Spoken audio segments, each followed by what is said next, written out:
새해 첫 금요 기도회에 나오신 여러분들을 환영하고 축복합니다. 2026년 1월 1일 새해 첫날에 제가 아침에 눈을 뜨고 시간을 보니까 시간은 이미 10시가 넘었습니다. 그리고 작년에 여러분과 함께 다짐했던 성경 읽기를 시작했습니다. 우리가 어플을 깔아서 하기로 했었잖아요. 그래서 비블레시아, 계속 헷갈려요. 비블레시오라고도 하고 계속 헷갈리는데 비블레시아 앱을 열고 온 가족이, 네 가족이 모여가지고 성경을 펴고 창세기 1장을 읽었습니다. 대단하죠?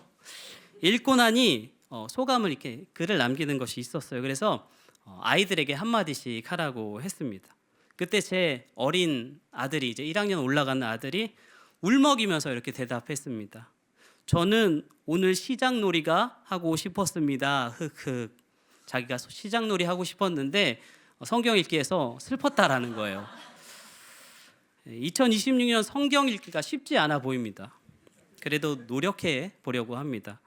다들 성경 읽기를 못할 이유들이 분명히 하나 둘 개씩 생겨날 텐데 그럼에도 불구하고 올해는 말씀과 더욱더 가까워지는, 말씀 붙들고 사는 올 한 해가 되기를, 저와 여러분이 되기를 축원합니다.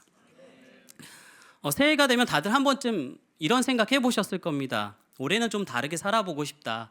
작년하고 똑같이 않게 살아보고 싶다. 근데 막상 며칠 안 지났죠. 며칠 지나면 뭐가 달라졌는지 잘 모르겠고 여전히 정신없고 여전히 마음은 바쁘고요. 가끔 이런 생각도 들지 않습니까? 나는 왜 여기 있지? 난 뭘 하고 있는 거지? 요즘 사람들은 이런 질문을 잘 안 하는 것 같아요. 너무 크고 너무 깊고 괜히 건드리면 더 불안해질 것 같아서 그런 것 같습니다. 그래서 다들 이렇게 말하는 것 같아요. 원래 인생은 그런 거야. 다 비슷하게 사는 거지. 근데 어떤 질문은요, 덮어두면 사라지는 게 아니라 오히려 더 깊이 우리 안에서 우리를 흔드는 것들이 있습니다. 제가 정말 인상 깊게 본 드라마 중에 나의 해방일지라는 드라마가 있습니다. 이 드라마의 주인공, 여자 주인공 이름이 연미정이라는 사람인데 이 사람이 이런 말을 해요. 조금 긴 독백이긴 하지만 한번 잘 들어보시기 합니다. 좀 길어요. 어려서 교회 다닐 때 기도 제목 적어서 내는 게 있었는데 애들이 쓴 거 보고 야, 이런 걸 왜 기도하지? 성적, 원하는 학교, 교우 관계, 고작 이런 걸 기도한다고? 신인데 신한테? 난 궁금한 건 하나밖에 없었어. 나 뭐예요? 나 여기 왜 있어요? 91년 이전에는 존재하지 않았고 50년 후면 존재하지 않을 건데 이전에도 존재했고 이후에도 존재할 것 같은 느낌, 내가 영원할 것 같은 느낌, 그런 느낌에 시달리면서도 마음이 어디 한 군데도 한 번도 안착된 적이 없어. 이불 속에서도 불안하고 사람들 속에서도 불안하고 난 왜 딴 애들처럼 해맑게 웃지 못할까? 난 왜 슬플까? 늘 슬플까? 왜 늘 가슴이 뛸까? 왜 다 재미없을까? 인간은 다 허수아비 같아. 자기가 진짜 뭔지 모르면서 그냥 연기하며 사는 허수아비. 어떻게 보면 건강하게 잘 산다고 하는 사람들은 이런 질문을 잠재워 두기로 합의한 사람들일 수도, 인생은 이런 거야 라고 어떤 거짓말에 합의한 사람들, 난 합의 안 해. 죽어서 가는 천국 따위 필요 없어. 살아서 천국을 볼 거야. 잘했나요? 이 독백이 단지 드라마 대사가 아니라 요즘 사람들이 마음속에 숨겨두고 있는 질문이구나라는 생각이 들었습니다. 나는 뭘까? 나는 왜 이 땅에서 여기서 이러고 있을까? 이 질문에 대한 답이 없으면 우리는 열심히 살고 있어도 어딘가 연기하는 사람처럼 살게 되는 것 같습니다. 웃고 일하고 관계 맺고 또 하루하루 버텨내지만 정작 마음은 한 번도 여기다라고 안착되지 못한 채로 말입니다. 그래서 성경은 우리에게 무엇을 해야 한다라고 성경을 시작하고 말하기 전에 누가 나를 시작했는가, 누가 우리를 시작했는가를 먼저 말하면서 시작합니다. 인생의 답을 우리 안에서 찾으려고 하면 질문 깊어지지만 답은 점점 멀어집니다. 성경은 삶의 출발선을 우리 자신에게서 하나님으로 옮겨 놓습니다. 그리고 이렇게 선포하죠. 태초에 하나님이 천지를 창조하시니라. 이 말씀은 내 인생이 어떤 우연에서 생겨난 것이 아니라, 우연에서 시작된 것이 아니라 하나님의 말씀으로 시작되었다라는 그런 존재라는 선언입니다. 오늘 본문은 바로 태초의 그 창조 때의 모습, 하나님의 그 모습을 보여줍니다.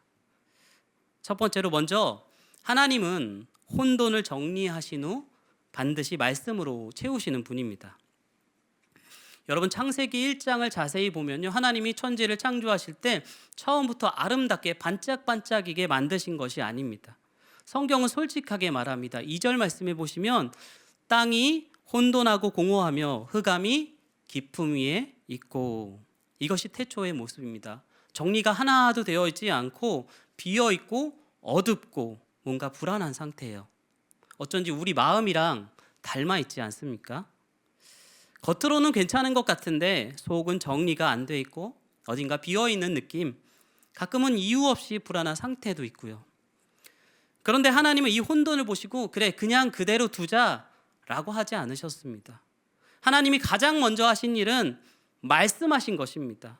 하나님이 이르시되 빛이 있으라 하시니 빛이 있었고, 어둠아 사라져라, 어둠아 없어져라 라고 이렇게 말씀하지 않으셨습니다. 대신에 빛을 말씀으로 부르시고 만드십니다. 빛이 임하자 어둠이 자연스럽게 밀려났던 거죠. 어둠을 몰아내려고 애쓰는 것이 아니라 빛이 임하면은 어둠의 권세는 물러나게 되어 있습니다. 이것은 또한 우리 안에 있는 혼돈을 다루는 하나님의 방식이기도 합니다. 하나님은 혼돈을 제거하고 없애버리시는 분이 아니라 혼돈 위에서 질서를 세워 가시는 분이십니다. 하나님의 영이 수면 위에 운행하신다고 하시잖아요.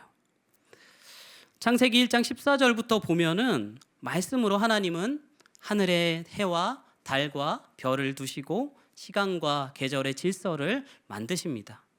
낮과 밤을 만드세요. 그리고 그 다음에 하늘에는 새를, 바다에는 물고기를, 땅에는 각종 짐승들을 만드십니다. 채우십니다. 원리를 보자면은 하나님이 먼저 나누시고 그리고 그 다음에 채우시죠. 그 모든 과정, 반복되는 그 과정마다 반복되는 말이 있습니다.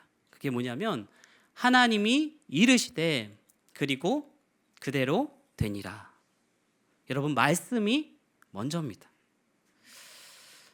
상황이 바뀌어서 말씀이 나온 게 아닙니다.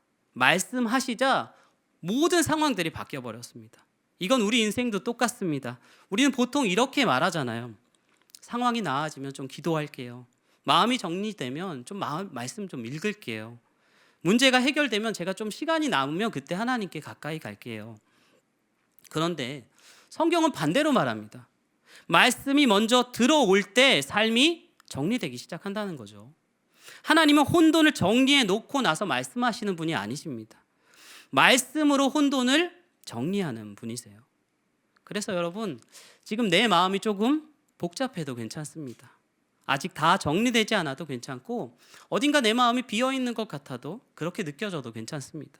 중요한 것은 그 자리에 지금 어떤 말씀이 들어오고 있느냐입니다. 하나님은 혼돈을 보시고 실망하시는 분이 아니라 그 혼돈 가운데에서 말씀을 시작하는 분이십니다. 그리고 이 말씀은 우리 가운데 여전히 살아서 역사하는 말씀입니다. 그대로 되니라 라는 이 말씀은 오랜 고전과 같은 말씀이 아닙니다. 하나님은 오늘도 말씀으로 우리의 삶을 만지시고 그 말씀대로 우리의 삶을 이루어가고 있습니다. 또 두 번째로 하나님은 비워둔 채로 끝내지 않으시는 분이십니다. 여러분, 하나님이 이 창조하신 세계를 가만히 보면 분명한 한 가지가 있습니다. 하나님은 중간에 멈추시는 분이 아니라는 거죠. 나누셨으면 반드시 채우시고 채우신 그것에 질서를 세우시면 반드시 생명을 불어넣으십니다. 창세기 1장의 구조를 보면 너무나 분명합니다. 첫 사흘 동안에 하나님은 나누는 일을 하시죠. 빛과 어둠을 나누시고 하늘과 바다를 나누시고 바다와 땅을 나누시는 일들을 하십니다. 그런데 하나님은 나눠놓고 끝내지 않으세요. 그리고 나서 그 다음 사흘 동안 그 나누어진 모든 자리를 하나도 빠짐없이 채워 나가십니다. 빛과 어둠의 자리에는 해와 달과 별을 채우시고, 하늘과 바다에는 새와 물고기를 채우시고, 땅에는 각종 짐승을 채우십니다. 이건 우연이 아닙니다. 내가 그냥 한번 우연히 그걸 채운 것이 아니라 이것은 만물을 충만케 하시는 하나님의 성품입니다. 하나님은 우리에게 공간만 만들어 두시고 이제 너희가 알아서 살아라 하는 분이 아니십니다. 하나님은 반드시 채우시는 분이십니다. 이게 왜 중요하냐면 우리는 이 비어있는 시간, 내게 비어있는 시간들을 너무나 두려워하기 때문입니다. 아무 일도 안 일어날 것 같은 그런 시간들, 기도해도 당장에 응답이 없는 그런 시간, 방향이 잘 보이지 않는 그런 방황의 시간들 말입니다. 그럴 때 우리는 이렇게 쉽게 생각하기도 하죠. 하나님이 나를 그냥 두신 것 같다. 다른 사람들은 열심히 가고 있는데 나만 멈춰 있는 것 같다. 그런데 창세기 1장은 정확히 반대로 말합니다. 비어있음은 방치가 아니라 준비 상태다라는 거죠. 하나님은 공허를 보시면서 이제 여기에 무엇을 채울지를 이미 계획하고 계십니다. 계획된 공허와 방치된 공허는 전혀 다릅니다. 그래서 성경에는 하나님이 보시기에 좋았더라라는 말이 창조 중간에 나오는 것이 아니라 그 구절 마지막에 항상 나오죠. 결국에는 내가 하나님이 채우신다라는 하나님의 약속처럼 들리지 않습니까? 사랑하는 성도 여러분, 여러분의 인생도 마찬가지입니다. 지금 내 삶에 아직 채워지지 않은 부분이 있다면 그건 실패의 증거가 아닙니다. 오히려 하나님이 여러분의 삶을 끝까지 책임지고 채워가고 계시고 있다라는 그런 증거라는 거죠. 하나님은 중간에 멈추시는 분이 아니기 때문입니다. 시작하셨다면 반드시 채우십니다. 하나님은 우리 인생을 그저 버티는 삶으로 만들고 계획하지 않으셨습니다. 의미 없이 흘러가는 삶, 질문만 있고 답은 없는 삶, 끝내 공허로 마무리하는 삶, 그건 하나님이 만드신 그 설계도대로, 우리는 그런 설계대로 창조되지 않았습니다. 하나님은 비워둔 채로 끝내지 않으시는 하나님이십니다. 그래서 마지막으로 말씀으로 채워질 때 우리의 삶은 다시 질서와 생명으로 나아갑니다. 하나님이 세상을 어떻게 채우셨는지를 다시 한번 잘 보십시오. 하나님은 아무렇게나 채워가시지 않았습니다. 말씀으로 종류대로 질서 있게 채우셨습니다. 아까도 말씀드렸듯이 창세기 1장에 반복되는 구조가 있습니다. 하나님이 이르시되, 그리고 반드시 이어지는 말 그대로 되니라. 이것이 창조의 원리입니다. 하나님의 말씀은 설명으로 끝나지 않습니다. 하나님의 말씀은 현실을 만들어냅니다. 말씀이 선포되자 세상은 바뀌었고 질서가 생겼고 그 질서가 생명을 움직이기 시작했습니다. 하나님은 세상을 손으로 주무르신 게 아닙니다. 어떤 도구를 사용하신 것이 아닙니다. 그저 말씀하셨을 뿐입니다. 그 말씀이 혼돈을 밀어내고 공허를 채우고 생명을 살려냈습니다. 이게 왜 우리에게 중요하냐면 하나님은 지금도 같은 방식으로 일하기 때문입니다. 우리의 인생을 바꾸는 방식도 똑같습니다. 먼저 말씀이 있고 그 다음에 질서가 생기고 그제서야 생명이 살아나는 거죠. 그래서 아무리 환경이 좋아져도 말씀이 없다면, 그 안에 말씀이 없다면 인생은 다시 혼돈으로 돌아갑니다. 반대로 환경이 그대로여도 말씀이 우리 안에 들어오면 삶은 질서를 회복하기 시작합니다. 그리고 다시 살아나기 시작합니다. 우리는 종종 이렇게 생각합니다. 문제가 해결되면 믿겠습니다. 상황이 나아지면 순종하겠습니다. 그런데 창세기는 아까도 말씀드렸던 것처럼 정반대로 말합니다. 하나님이 피조물들에게 말씀하실 때 그 다음에 이어진 말은 그대로 되니라 였습니다. 그리고 그 뒤에 나온 평가가 뭡니까? 보시기에 좋았더라. 여러분, 오늘 창조된 이 피조물들을 보십시오. 하나님의 말씀 앞에서 토달지 않습니다. 그건 좀 무리인데요. 지금 상황에서는 힘든데요. 조금만 더 기다려주세요. 그런 말이 없습니다. 그들의 유일한 반응은 이것이었습니다. 그대로 되니라. 이게 피조물의 태도입니다. 이게 그들의 아멘의 방식이었습니다. 여러분, 이 장면은 오늘 우리의 신앙으로 가져와 보십시오. 말씀을 들을 때 아멘이라고 대답하지만 그 다음에 너무나 많은 조건들이 달립니다. 지금은 바빠서, 형편이 안 돼서, 마음이 준비가 안 돼서. 하지만 성경은 분명히 말합니다. 믿음은 준비가 아니라 반응이다. 아멘으로 끝나는 신앙이 아니라 그대로 되니라로 이어지는 신앙. 말씀을 이해하는 데서 멈추는 것이 아니라 말씀에 내 자리를 내어주는 그런 신앙, 그런 삶. 그때 우리 삶에도 같은 변화가 일어납니다. 질서 없이 흩어진 마음이 다시 모이기 시작합니다. 엉켰던 관계들이 제자리를 찾아가고 이유 없이 무거웠던 마음에 다시 숨쉴 공간이 생깁니다. 생명이 살아나는 거죠. 왜냐하면 말씀은 질서를 만들고 질서는 생명을 낳기 때문이죠. 하나님이 세상을 보시고선 만드시고는 보시기에 좋았더라라고 하신 이유는 아무 일도 없이 평안했기 때문이 아닙니다. 소위 이건 대박이다, 대박이 났기 때문도 아닙니다. 말씀대로 그대로 되었기 때문입니다. 질서가 세워지고 공허가 채워지고 생명이 그 자리에 있었기 때문입니다. 사랑하는 성도 여러분, 하나님은 오늘도 우리 삶을 그렇게 바라보기를 원하십니다. 말씀대로 살았더니 조금 불편하더라가 아니라 말씀대로 되었더니 참 좋았더라. 오늘 이 금요 기도회에서 우리가 드릴 수 있는 가장 좋은 기도는 이거 하나면 충분합니다. 주님, 오늘도 말씀해 주십시오.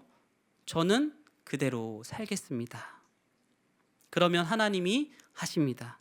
혼돈을 정리하시고 우리 안에 공허를 채우시고 다시 질서와 생명의 자리로 우리를 데려가십니다. 아멘.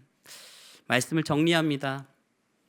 하나님은 혼돈을 정리하신 후 말씀으로 채우는 분이시고 비워둔 채로 끝내지 않으시는 분이십니다. 말씀으로 채워질 때 우리 삶을 다시 살게 하시는 분이십니다. 오늘 이 말씀 앞에서 그대로 되니라, 우리 모두 이렇게 아멘이 아니라 그대로 되니라 이렇게 응답할 수 있는 저와 여러분 되기를 주님의 이름으로 축원합니다. 아멘.